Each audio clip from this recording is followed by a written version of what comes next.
welcome to another edition of the Comic Anthologist. And if you're tuning in for the first time, please click the subscribe button to show your support. Now, I have a question to pose to you. What would you do if you were given the opportunity to have superpowers? No catch or anything or whatnot, but if you were given the opportunity to have superpowers through man-made means, how would you feel? That would be, I would say, depends on the superpowers. But yeah, I would like the superpowers, to be honest with you, yes. Especially to fly or something like that, or have super strength. Right, yes. But my thing is this. Right. Now, here's the catch. What if you can only live for 1 year? No. Now, mind you, this is during a time of war. Would you still take on those superpowers? If it helps turn the tide so that way... For the greater good? For the greater good, yes, absolutely. Okay. Yeah. Today we're going to talk about the comic book known as Strikeforce Morituri. Now, they made their debut in September of 1986, and it was written and created by Peter B. Gillis. And it was one of those books that offered that question of what would you do if you had those kind of superpowers, and what kind of price would you be willing to pay? Now, Morituri, it's basically from the Latin term Ave Imperator Morituri te salutante. Hail Caesar, we who are about to die salute you. That's the Latin phrase translated into English. And in this particular story, you had Earth being overrun by this alien race called the Vashak. They weren't called that until later on in the book, but we wouldn't always call them the Horde. The Horde, yes. And the Horde basically would go in and just ravage and pillage and take slaves, but they didn't want to completely conquer the human race. And this is how brutal the Horde was, too, when they were in the book. Oh, boy. They would literally rip the heads off of human beings and put them in containers, like little kids and adults or whatever. And then sometimes they would capture groups of people and take them up in their ships. Yeah. And then take them above the atmosphere, just toward the edge of the atmosphere, and they would put them subjected to something called a high dive. Basically, you would be thrown out of the airlock, and you would burn up on re-entry with unshielded or anything. You would just literally just burn up within a few seconds after entering the Earth's atmosphere. That's what would happen to a normal human body. This is what the Horde was capable of doing, and so much so that they even took all the nuclear stockpiles from years past that was decommissioned and turned those into weapons against the human race as well. Now, you had a character in the story by the name of Dr. Kimo Tuluma who created the Morituri process. Right. And he was able to graft a secondary metabolism to a human being. And that particular process was used on a group of professional soldiers, which were the prototype of the prototype of the Strikeforce Morituri, known as the Black Watch. Right.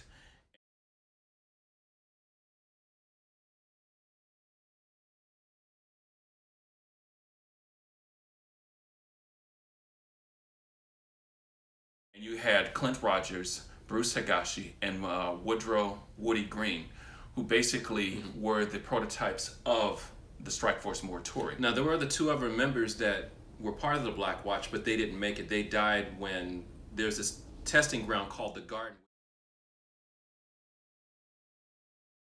which basically forces the characters for their powers to come to the fore. And it puts them in extreme stressful situations, and in certain cases, if the characters didn't watch it, they would die in the garden. Exactly, and it was one of those things that basically was inspired by, because since it took place in the mid to late 21st century, it was inspired by the comic book X-Men. Now, It was a part of the Marvel Universe, but it wasn't part of the Marvel Universe. It was part of a parallel timeline where there was no X-Men, no Spider-Man, no Hulk, no Avengers, no nothing. It was just the human race went about their business, but they were invaded by the Horde, and for 4 years they were fighting the Horde because the Horde could have easily conquered. I want to digress that, though. I wouldn't say digress, but there was one particular issue which may or may not have any ties to the Marvel heroes. Yeah, that's right. There was a Horde room that had the Silver Surfer's board, had Galactus's helmet. It had... It also had a Green Lantern. That was also done as a joke at the time. Right, yeah. So it was a lot of things in that throne room or in that treasure room where we don't know if that was them killing off the Marvel heroes or Galactus or anything. That's so, true. but they just put that in there, which I thought was quite weird. But even though they swore up and down it had nothing to do with the Marvel universe. Yeah, but at the same time, it was one of those things that Marvel took very, very seriously once they figured out that they had gold on their hands with that particular book. And that's when they decided to go ahead and incorporate it into the Marvel universe, but it's just a parallel timeline, which was... Or the multiverse. Yeah, the multiverse, essentially. And with that, the first generation of the Strikeforce Morituri, which you had Viking, Snapdragon, Marathon, Radiant, Adept, and also, who else was left that I just forgot to mention? Blackthorn. Blackthorn, yes. And Blackthorn was the first of the first generation.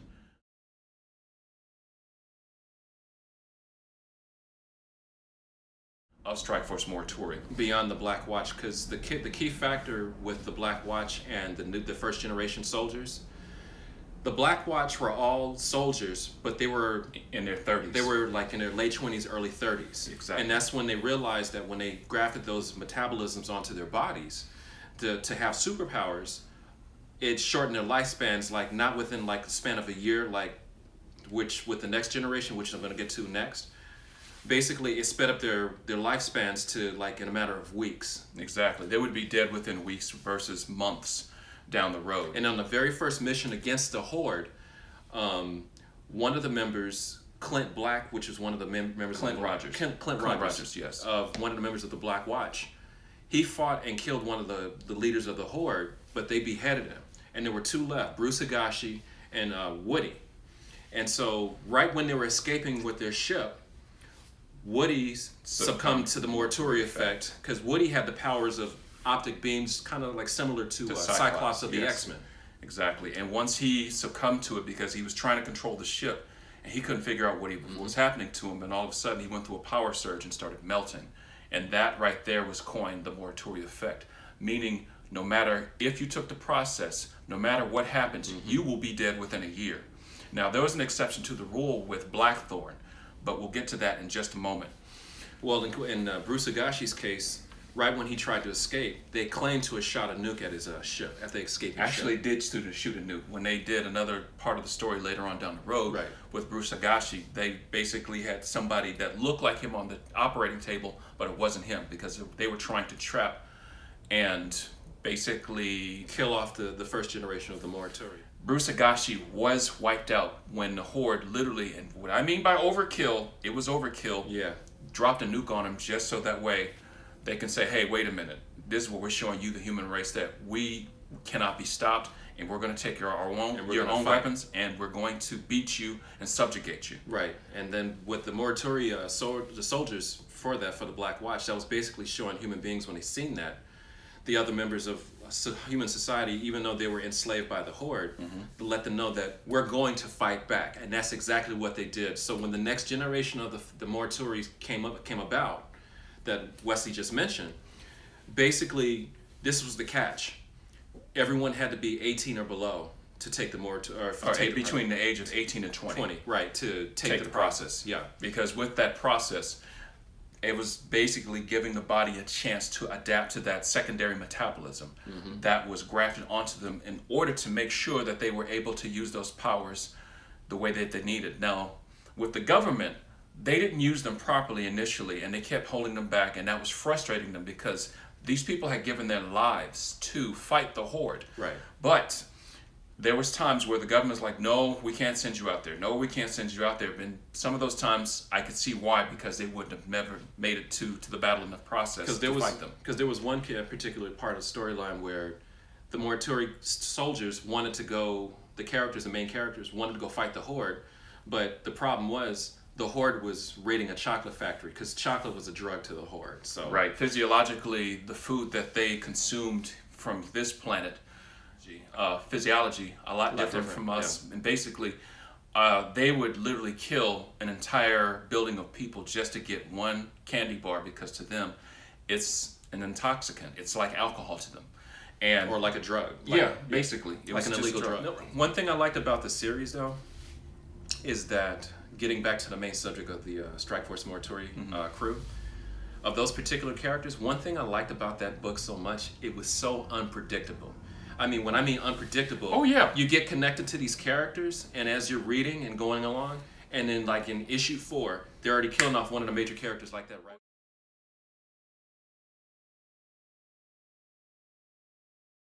Yeah, Right because off the that bat. was just right there. That it did, and the way how they kill these people off, these characters, because you get attached to them.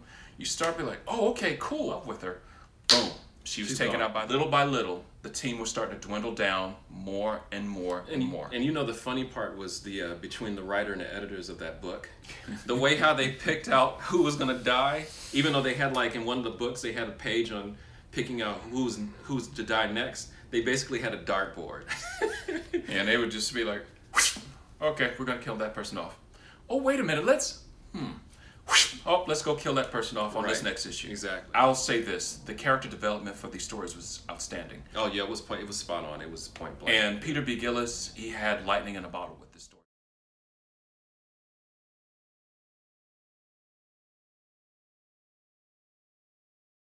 Had grown so cold, and he was the strongest member of the team. Basically, he had Superman level class strength. Right. And he was able to literally, if a Hordian came up to him and tried to do something to him and shoot him, if the beam would bounce off, and all he had to do is hit him once, And the head would come just right pop off. right off. Now, and the thing is that he was that powerful too. Remember how we spoke of high dives, what they did to normal human beings? Mm-hmm. He pulled a high dive from an exploding Horde ship in one of their missions. Oh yeah. And instead of burning up in re-entry, he used his powers to basically build up energy so that way he wouldn't burn up on re-entry. So when he came back, curled himself into a ball, built up his energy, and as soon as he hits the water, because that's where he splashed down, swam back to shore.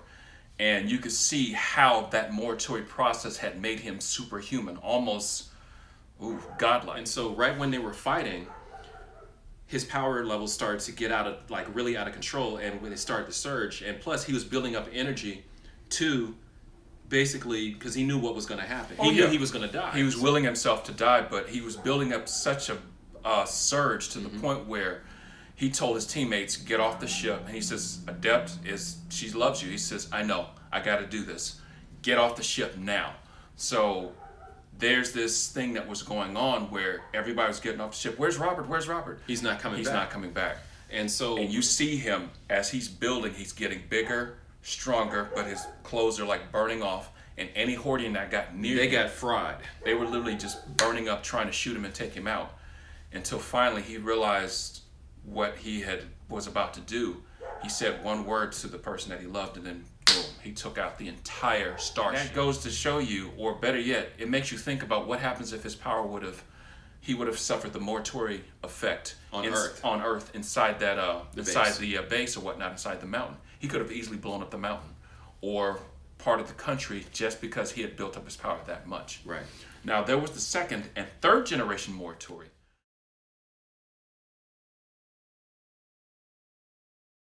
When the first and second went back to Earth after fighting the Horde. Right. But the third generation, well, they were a mix of other different countries and races, and they ended up having to fight their own teammates just to bring them back in because they thought they were turning traitor.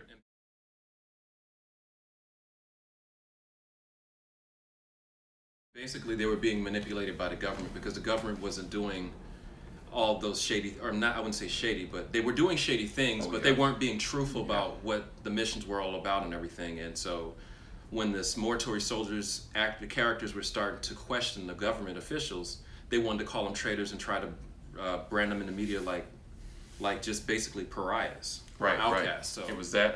We'll end up having to do a part 2 to this series, and that will be bringing in the fact about one of the characters from the first generation. She was the last member to succumb to the Morituri Effect, and that was Blackthorn. We won't go into any further details or discussions about it because our time is up right now. This is the Comic Anthologist, and there will be a part 2 to this. And to show you some support, please click the subscribe button. And if you want to reach us with any kind of questions about the subject that we just discussed, you could reach us at thecomicanthologist@gmail.com. Till then, peace.